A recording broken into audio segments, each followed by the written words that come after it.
The new legislative session starts next week, and with millions of dollars going to parents through a new parental choice tax credit, one lawmaker wants to make sure the system isn't being abused. News 4's Spencer Humphrey spoke to Representative Judge Strom. And Spencer, what does he want these students to do? Yeah, well, Jolene and Dylan, if you're a parent, you probably remember your kids taking standardized tests like the NWEA or the OSTP.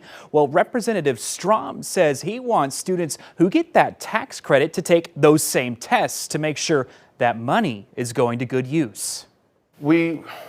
We test every year in our public schools so that we can look and see if we're successfully or not educating these kids. And with taxpayer money now being handed out to parents who homeschool or send their kids to private school, State Rep Judge Strom wants to be able to see if the taxpayers supporting that program are getting a return on their investment.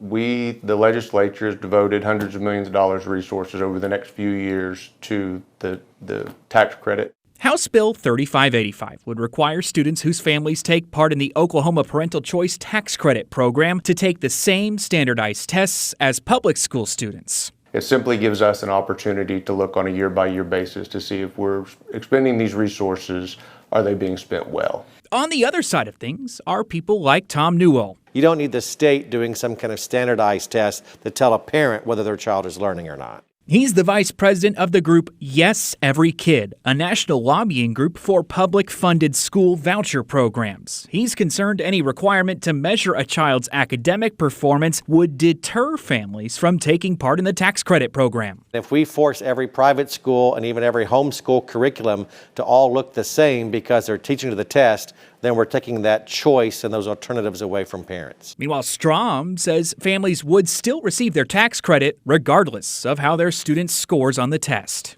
There's no punitive measure to this. There's no clawback for where you measure with those scores. It gives us the opportunity to compare apples to apples with state resources. Now, one thing to note on this bill, this test requirement would not apply to private schools or homeschool students whose families do not take part in that tax credit program. Strom says he just wants to see how the schools being funded through the program are performing.